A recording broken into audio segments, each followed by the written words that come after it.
नमस्कार, मैं अभिषेक और आप देख रहे हैं राजधानी टाइम्स। आज हम बात करने वाले हैं सतना ज़िले की रैगांव विधानसभा की। जी हाँ, वैसे बात करें सतना ज़िले में तो 5 विधानसभा सीटें हैं और सतना लोकसभा सीट की बात करें तो यहाँ से 7 विधानसभा सीटें हैं। ऐसे में रैगांव विधानसभा सीट इस बार महत्वपूर्ण इसलिए भी है क्योंकि उपचुनाव में कांग्रेस को लगभग 35 वर्ष बाद जीत मिली थी और उसके बाद इस उपचुनाव के बाद जो वर्तमान में 2023 में चुनाव हुए हैं उसमें बसपा भी चुनावी मैदान में थी और कहीं ना कहीं इस बार त्रिकोणीय मुकाबला है और देखने वाली बात होगी कि यहाँ से चुनाव कौन जीतता है और 2023 में विधानसभा तक कौन पहुँचता है। तो आपको बताएंगे पूरी खबर, इससे जुड़े हर एक पहलू पर चर्चा करेंगे। तो देखिए, आपको बता दें कि यहाँ पे अगर मतदाता की बात करें तो 2,07,000 के करीब टोटल मतदाता है, जिसमें से पुरुष मतदाता 1,09,000 के करीब है, तो वहीं महिला मतदाता 97,000 के करीब है। अब आपको बता दें सबसे अहम बात कि यहाँ पे किस किस जाति और समुदाय के लोग यहाँ पे अहम भूमिका में रहते हैं। यहाँ ब्राह्मण, बागरी, चौधरी, छत्री समुदाय के साथ साथ कुशवाहा, प्रजापति और आदिवासी समुदाय भी अहम भूमिका में रहता है। और देखने वाली बात होगी कि इस बार ये पूरा समुदाय किसको सपोर्ट करता है और कौन विधानसभा तक चुनकर जाता है।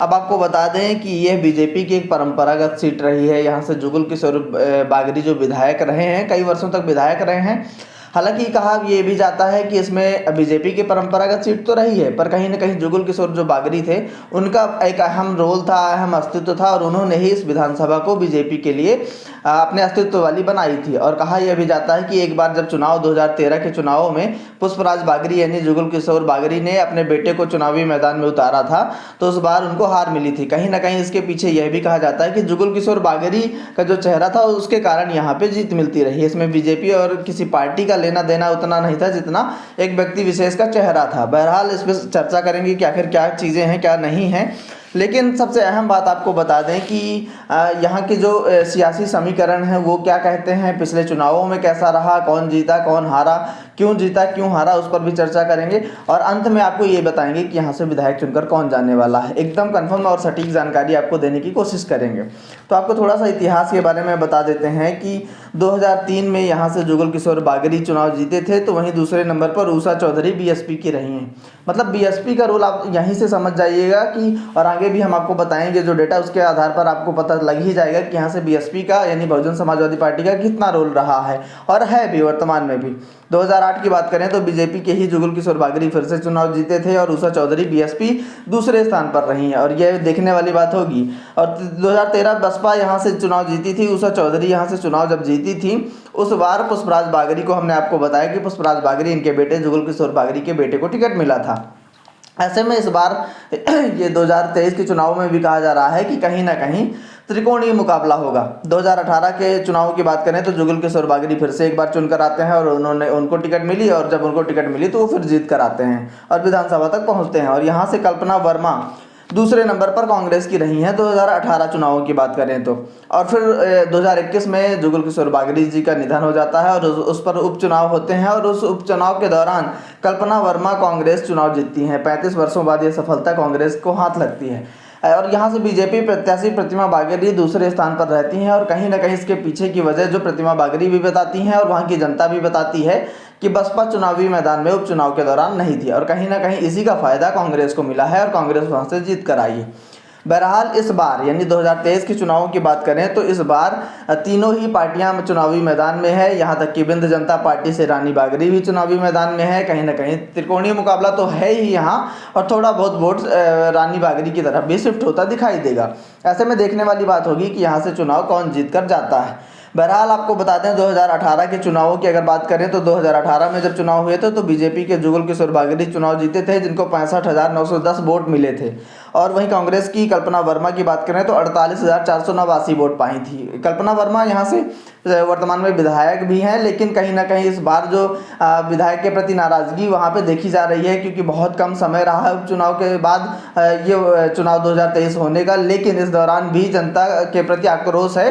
जनता आक्रोशित है कल्पना वर्मा के प्रति, माफ़ कीजिएगा, जनता के अंदर काफ़ी आक्रोश है। और जब हमने और हमारी टीम ने वहाँ पे सर्वे भी किया है तो कहीं ना कहीं ये बात देखने को मिली है कि कल्पना वर्मा से वहाँ की जनता नाखुश दिखी है और इसका फ़ायदा कहीं ना कहीं बीजेपी को देखने को ज़रूर मिलेगा। लेकिन देखने वाली बात ये होगी क्योंकि यहाँ से उषा चौधरी जब बसपा में होती थी तो चुनाव जीती भी और दूसरे स्थान पर रही हैं, लेकिन इस बार देवराज अहिरबार बसपा से हैं और कहीं ना कहीं ये कहा जा रहा है कि इस बार मुकाबले में देवराज अहिरबार का भी काफ़ी नाम है और तो हो सकता है कहीं ना कहीं बीजेपी और बसपा के बीच ये चुनावी टक्कर देखने को मिलने वाली है। जो आपको हालांकि 3 दिसंबर को ये सारी चीज़ें पता लग ही जाएंगी कि क्या होगा क्या नहीं होगा। बहरहाल अगर आपको ये बताएं कि यहाँ से 35 वर्ष बाद जब कांग्रेस को जीत मिली थी तो कल्पना वर्मा जब चुनाव जीती थी तो 12 से हज़ार करीब वोट उनको जीत मिली थी, 12,000 वोटों के करीब। लेकिन इस बार के चुनाव में बसपा यानी देवराज अहिरबार का रोल काफ़ी देखने को मिलेगा और मुकाबला त्रिकोणीय होने वाला है और ये टक्कर भाजपा यानी प्रतिमा बागरी और देवराज अहिरबार के बीच सीधी टक्कर देखी जा रही है। बहरहाल 3 दिसंबर को नतीजे आएंगे, लेकिन आपको बता दें इस चुनावी रेस में कहीं ना कहीं देवराज अहिरबार भी उतने ही पाए में खड़े दिखाई देते हैं जितना कि प्रतिमा बागरी नजर आती हैं। तो ये टक्कर काफ़ी अहम और रोचक होने वाली है और चुनावी परिणाम आपको जब आएंगे तो आपको खुद ही देखने को मिलेगा कि अंत समय तक ये तय नहीं हो पाएगा कि यहाँ से कौन चुनाव जीत रहा है, लेकिन बसपा और भाजपा के बीच सीधी टक्कर जरूर देखने को मिलेगी। हो सकता है कि भाजपा 1,000-1,500 वोटों से जीत जाए, हो सकता है कि देवराज अहिरबार भी 1,000-1,500 वोटों से जीत जाए, लेकिन अभी भी कुछ कह पाना बहुत ही कठिन है क्योंकि इस बार के चुनाव में सतना जिला खास तौर पर अगर बात करें तो यहाँ की हर एक विधानसभा में, चाहे मैहर विधानसभा सतना लोकसभा सीट की बात करें तो यहाँ से मैहर विधानसभा जो आती है वहाँ से त्रिकोणीय मुकाबला है। नारायण त्रिपाठी बीजेपी के हैं तो वहीं भाजपा और कांग्रेस तो है ही, तो त्रिकोणीय मुकाबला वहाँ बन रहा है। चित्रकूट विधानसभा की बात करें तो वहाँ त्रिकोणीय मुकाबला बन रहा है। भारतीय जनता पार्टी और कांग्रेस के बीच टक्कर हुआ करती थी, लेकिन इस बार के चुनाव में सीधे सीधे त्रिकोणीय मुकाबला है और ऐसे में देखने वाली बात होगी कि रैगांव विधानसभा से क्या इस बार देवराज अहिरबार बसपा से चुनकर विधानसभा पहुँचते हैं या भाजपा की प्रतिमा बागरी चुनावी मैदान से फतेह हासिल करते हुए विधानसभा तक पहुँचेंगी, ये देखने वाली बात होगी। लेकिन सबसे अहम बात और रोचक बात यह रहेगी कि मुकाबला सिर्फ इन्हीं दोनों ही पार्टियों के बीच में है, क्योंकि कांग्रेस के प्रति जनता का आक्रोश था और नाराजगी थी और उस नाराजगी का सीधा सीधा फायदा भाजपा को मिलता दिख रहा है और कहीं ना कहीं ये कहा जा रहा है कि भाजपा भी कमजोर नहीं है, भाजपा चुनाव निकाल सकती है और प्रतिमा बागरी भी चुनाव जीत सकती हैं या तो देवराज अहिरबार चुनाव जीत सकते हैं। बहरहाल 3 दिसंबर को नतीजे आएंगे और आपको ये रिपोर्ट कैसी लगी, अगर वीडियो अच्छा लगा हो तो लाइक कीजिएगा, दोस्तों के साथ शेयर कीजिएगा। साथ ही साथ अगर अभी तक आपने हमारा चैनल सब्सक्राइब नहीं किया है तो कर लीजिए, क्योंकि आपको 30 नवंबर की शाम 5:30 बजे के बाद यानी कि 6:30 बजे तक चुनाव का एग्जिट पोल आने शुरू हो जाएंगे। उसी दौरान हमारा एग्जिट पोल सबसे पहले आपको सतना, रीवा, सीधी, सिंगरौली और बिंद की हर एक सीट पर आपको एग्जिट पोल देखने को मिलेगा। इसलिए हमारा चैनल अभी सब्सक्राइब कर लीजिए, दोस्तों के साथ शेयर कीजिएगा। धन्यवाद।